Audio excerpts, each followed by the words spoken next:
Selamat datang kembali di channel Galeri Horor. Dalam video kali ini saya akan menyajikan sebuah kisah mistis yang sudah tentu kisah ini adalah kisah nyata. Dan kisah ini saya dapatkan dari Kang Wijaya. Dan terima kasih kepada Kang Wijaya sudah mau membagikan ceritanya ke channel Galeri Horor ini. Dan semoga Kang Wijaya selalu dalam lindungannya Allah Subhanahu wa taala. Kisah ini merupakan perjalanan dari petualangannya Kang Wi. Seperti apa kisahnya, kita simak saja. Tapi sebelum nyimak kisah ini, alangkah baiknya Anda mengambil dulu tempat yang paling nyaman agar tidak terganggu oleh orang lain. Dan sebelum menuju ke ceritanya, silahkan subscribe dulu karena gratis, tidak merugikan. Baik, langsung ke ceritanya. Kisah ini berawal saat Kang Wi menerima sebuah pesan di inbox dari seorang teman yang bercerita tentang kehidupan keluarganya yang mengalami kejadian-kejadian di luar nalar. Assalamualaikum Mas Wi, chat kawan Kang Wi yang bernama Irwan. Waalaikumsalam Mas Irwan, jawab Kang Wi. Mas lagi sibuk enggak? Tanya Irwan. Oh, saya lagi santai mas, jawab Kang Wi sambil menghisap sebatang rokok. Oh, lagi santai, boleh saya telepon Mas Wi? Tanya Irwan. Oh iya silahkan, jawab Kang Wi dan jari tangannya keluar dari aplikasi. Tidak lama kemudian nada dering berbunyi dari WhatsApp. Setelah menjawab salam, dan Irwan pun bercerita bahwasannya ibunya menderita sebuah penyakit yang sudah diderita selama 5 tahun dan sudah melakukan pengobatan secara medis dan non medis sepanjang kurun waktu 5 tahun. Dan menurut keterangan Irwan, tidak sedikit orang-orang pintar yang mengobati ibunya dan penyakitnya sembuh hanya sesaat. Dan tidak berapa lama kemudian kondisi ibunya sakit kembali, bahkan lebih parah dari semula. Aku hanya diam mendengarkan tanpa memotong pembicaraan Irwan. Saya hendak minta tolong Mas Wi, ucap Irwan di ujung teleponnya. Maksudnya minta tolong gimana mas? Jawab Kang Wi. Mana tahu Mas Wi bisa bantu untuk mengobati ibu saya, jawab Irwan. Waduh mas, sampean salah orang, saya loh gak bisa apa-apa, jawab Kang Wi. Tolonglah mas, mungkin dengan syariat Mas Wi kami sekeluarga bisa sembuh, suara Irwan di ujung telepon dengan memelas. Ada keinginan dalam hati Kang Wi untuk menolak permintaan tolong dari Irwan, tapi wajah dari Mbah Yai seakan terbayang dan tersenyum ke arahnya. Dan memori pikiranku kembali pada kejadian puluhan tahun silam. Nah, suatu waktu kamu turun di masyarakat, jangan lupa mudahkan urusan orang yang datang kepadamu. Pada akhirnya Kang Wi berkata pada Irwan, "Insya Allah saya bantu," ucap Kang Wi. "Terima kasih banyak Mas Wi," jawab Irwan. Pada keesokan harinya, selepas maghrib, aku meminta kepada Irwan untuk menyiapkan air hangat yang dicampur dengan garam kasar untuk merendam telapak kaki ibunya. Dan sebelumnya aku mengajarkan beberapa surah dan doa yang harus dibaca. Setelah semua yang kuminta sudah dilaksanakan, dan pada saat telapak kaki ibunya Irwan masuk dan direndam dalam air hangat yang telah dicampur garam kasar, mungkin baru 5 menit dalam rendaman itu, tiba-tiba Buarsih, orang tua Irwan, berteriak tidak karuan dan bicara dalam bahasa daerah. "Nanaonan siar ngalawan kaing. Apa-apaan kamu mau melawan aku?" Kang Wi yang melihat reaksi yang terjadi lewat video call segera meminta Irwan untuk mengangkat telapak kaki ibunya dari air rendaman itu dan meminta Irwan dan beberapa saudaranya yang berada saat itu untuk segera beristighfar dan membaca doa. Dan kejadian itu diulangi beberapa hari berikutnya. Reaksi yang terjadi betul-betul semakin luar biasa. Bahkan saudara-saudara Irwan yang saat itu berada tidak jauh dari Buarsih mengalami kerasukan. "Wan, siapkan air segelas," pinta Kang Wi. Tak berapa lama air sudah disiapkan. Kang Wi segera memejamkan mata, berdoa dan mentransfer energi doa lewat segelas air yang Kang Wi lihat di video call. "Cepat Wan, basuh muka orang-orang itu dengan air di gelas," minta Kang Wi dengan sedikit panik. "Iya Mas," jawab Irwan sambil melakukan apa yang Kang Wi pinta. Tidak berapa lama kondisi kembali tenang dan telapak kaki Buarsih sudah keluar dari air rendaman. "Gimana Mas Wi?" tanya Irwan. "Mohon maaf Mas, ini tidak bisa ditangani hanya dengan transfer doa. Jujur hawa negatifnya kuat banget, jadi harus ditangani secara langsung," jawab Kang Wi. "Iya Mas, saya paham. Kira-kira Mas Wi bisa nggak datang ke sini?" tanya Irwan. "Insya Allah Mas," jawab Kang Wi yang singkat. "Ya sudah Mas, nanti saya kirim tiket agar secepatnya Mas Wi datang dan mengobati ibu juga keluarga saya Mas." Beberapa hari kemudian sebuah notifikasi pesan masuk dan sebuah pesan dari salah satu penerbangan tujuan kota Bandung. Aku kembali menginjakkan kaki di kota kelahiranku, ya kota Bandung. Kota yang sudah puluhan tahun aku tinggalkan. Tentu banyak sekali perubahan dengan saat aku masih dan tinggal di Bandung. Irwan sudah menunggu di pelataran kedatangan dan kita saling berjabat tangan, lalu melangkah ke area parkir dan tidak lama kemudian kendaraan yang kami tumpangi meninggalkan bandara.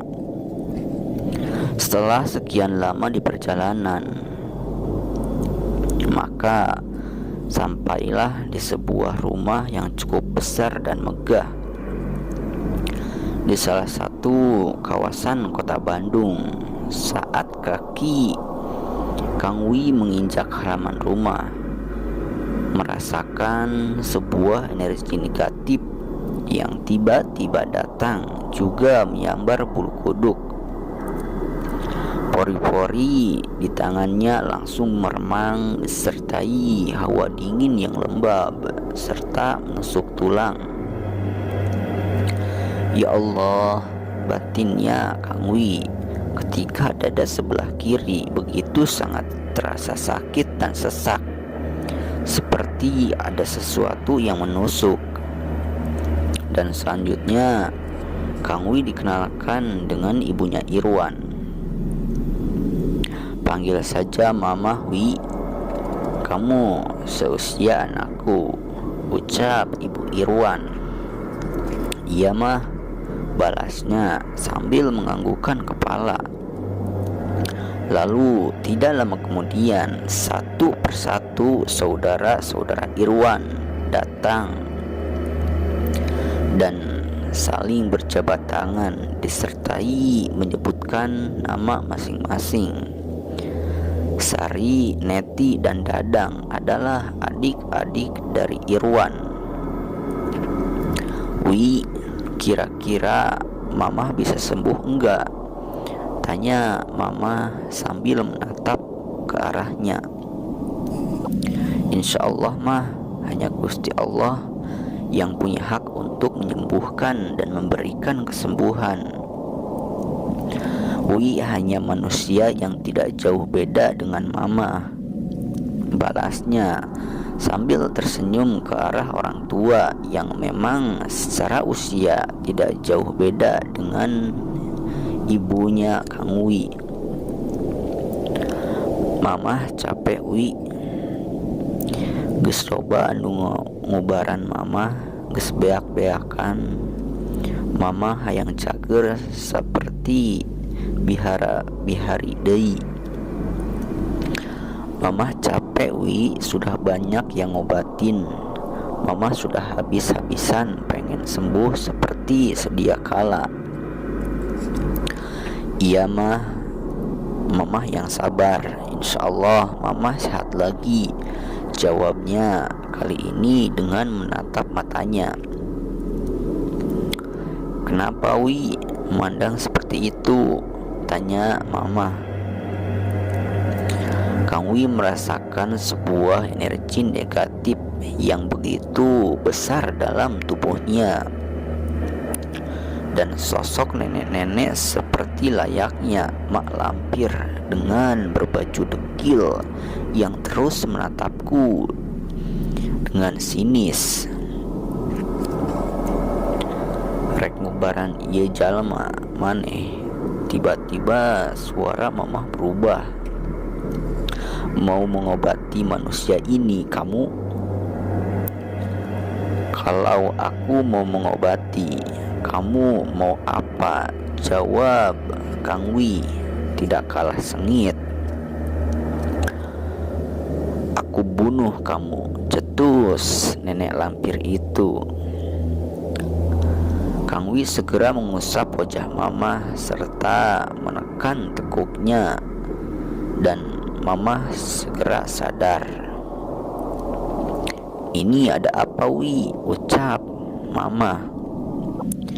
Kejadian itu tentu saja bukan yang pertama terjadi, dan siapapun yang mengobati pasti akan bersentuhan dengan makhluk-makhluk astral yang dikirim sebagai media untuk menyakiti Mama.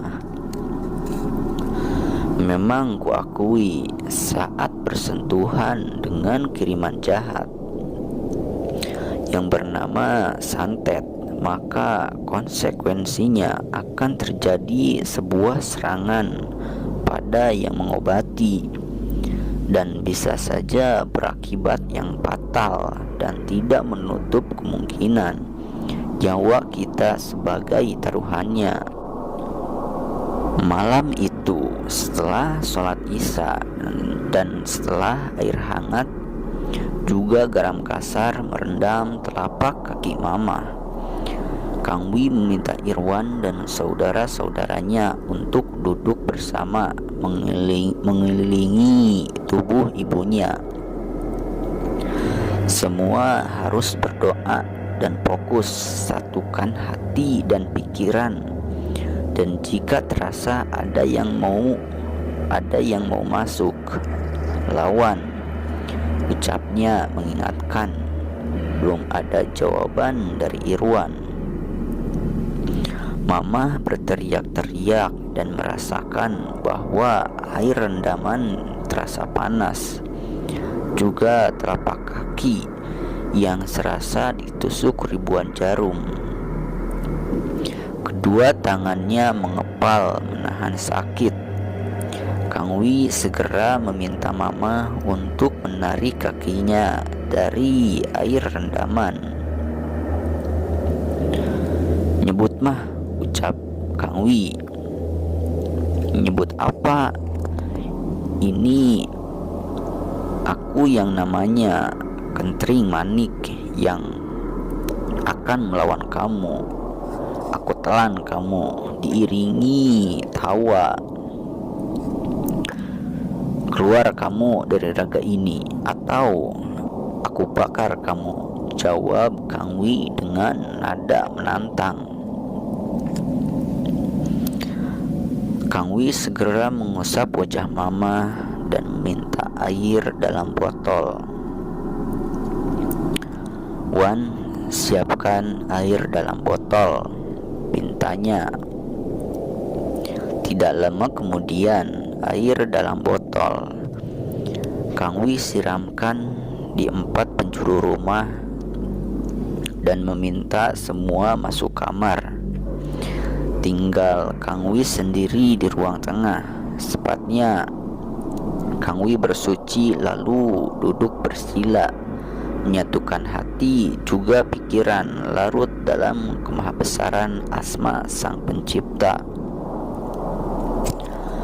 Aku seakan merasakan masuk dalam dimensi lain dan tengah berhadapan dengan sosok nenek-nenek yang berbaju hitam dekil, yang tiada lain, dia adalah Nyai Kentring Manik. "Kamu dari mana dan siapa yang menyuruhmu?" tanya Kang Wi. "Siapa aku dan siapa yang menyuruhku, kamu tidak perlu tahu. Dan sebaiknya kamu segera pergi dari rumah ini," balas Nyai Kentring Manik kepada Kang Wi. "Balik sama yang menyuruhmu atau aku paksa keluar dari tubuh Mama," ucap Kang Wi dengan garang. "Aku makan kamu," ucap Kentring Manik seraya mengangkat 2 tangannya yang telah berubah dari siku sampai pergelangan. Tangannya berwarna hitam. Kang Wi sadar dengan melihat perubahan pada lengan Kentring Manik dan dengan segera merapal doa Jibril. Satu larik sinar hitam menderu mengarah ke arahnya. Dengan cepat Kang Wi dorongkan telapak tangannya ke depan dengan pukulan Jibril yang sama-sama berenergi panas. Lalu sebuah larik sinar putih menyongsong larik sinar hitam dan 2 energi berbenturan, disusul ledakan dan 2 tubuh yang sama-sama terjajar ke belakang. "Edan syah di podaranku aing. Edan kamu, aku bunuh kamu," ucap Kentring Manik seraya kembali merapatkan tangannya depan dada. Lalu satu kakinya menghentak seiring sebuah teriakan dan deru angin yang datang menerjang ke arah Kang Wi.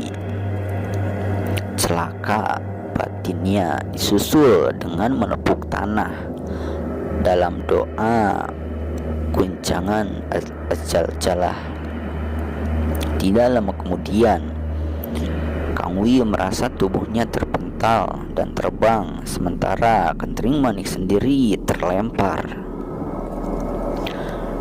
Dengan cepat, Kentring Manik melakukan gerakan salto di udara dan kembali menjejakkan kakinya.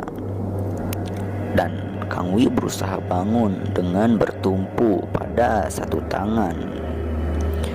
Satu tangannya mendekap dada yang terasa begitu sesak, juga terasa sakit. Kentring Manik memukulkan telapak tangannya kembali. Satu lari sinar hitam menderu menerjang ke arah tubuh Kang Wi. Kang Wi yang setengah jongkok dan bertumpu dengan satu tangan. Sebelah tangannya mendekap dada yang berdenyut sakit, sementara nenek berbaju dekil tengah bersiap untuk kembali melancarkan serangannya. Seiring lari ke sinar hitam kembali menderu mengarah ke arahnya,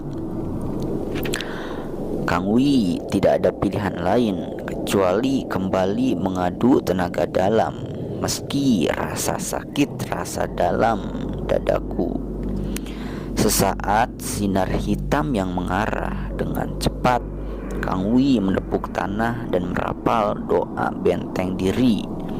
Sebuah cahaya ungu menyelimuti tubuhnya Kang Wi dan membungkus raganya. Lalu suara ledakan kembali terdengar tatkala sinar lari hitam menghantam perisai gaib yang menyelimuti tubuhnya Kang Wi. Lalu sinar hitam berbalik dan mengarah pada Nyai Kentring Manik. "Gelo sia, gila kamu," gerutu Kentring Manik sambil menghindari pukulannya yang berbalik. Secepatnya Kang Wi menarik napas serta menahannya dalam perut, lalu menghembuskan dengan pelan-pelan. Sesaat kemudian Kang Wi merapal Fatihah Kubro untuk menalisir energi negatif yang bersarang di dadanya. Perlahan-lahan berangsur reda juga. "Edan maneh ngelawan ka aing, ditereuy ku aing. Edan kamu melawanku, telan kamu," hardik Nyai Kentring Manik. "Sok sia lamun teu daek kaluar, dipaksa ku aing. Ayo kamu, kalau enggak mau keluar aku paksa," jawab Kang Wi lantang dan menantang. Lalu dengan cepat Kang Wi membaca doa kurung 4 asma terbalik dengan tujuan untuk memaksa Kentring Manik keluar. Melihat hal itu, Kentring Manik terperanjat dan dengan cepat tubuhnya berubah menjadi asap putih dan kabur. Untuk beberapa hari, sakit yang dialami oleh Mama agak reda meski belum sembuh total. "Wan, aku butuh beberapa media untuk membersihkan semua kiriman santet yang dikirim oleh dukunnya," ucap Kang Wi kepada Irwan pagi itu. "Kang Wi butuh apa saja?" jawab Irwan. "Carikan aku telur angsa, kelapa gading, daun kelor, juga garam kasar, Wan," ujar Kang Wi. "Itu aja Kang, yang lain enggak ada lagi Kang," jawab Irwan. "Itu aja Wan," balas Kang Wi. Tiba-tiba Neti, adik Irwan, menjerit dan kedua matanya liar.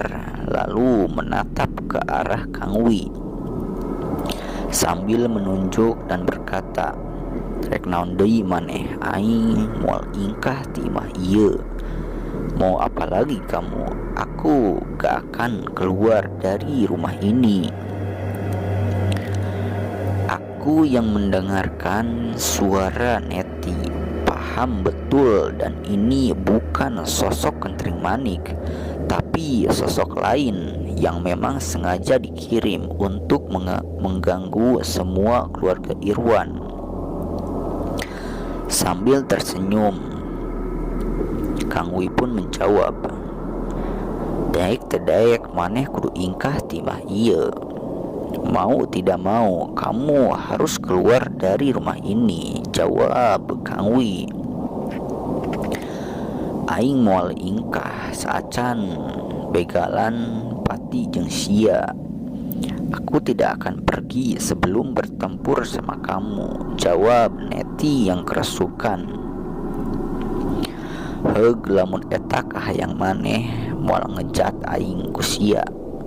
Ya sudah, kalau itu maumu, aku tidak akan mundur," balas Kang Wi sambil meraih botol mineral dan komat kamit, lalu mengusap wajah Neti, dan Neti langsung ambruk tak sadarkan diri.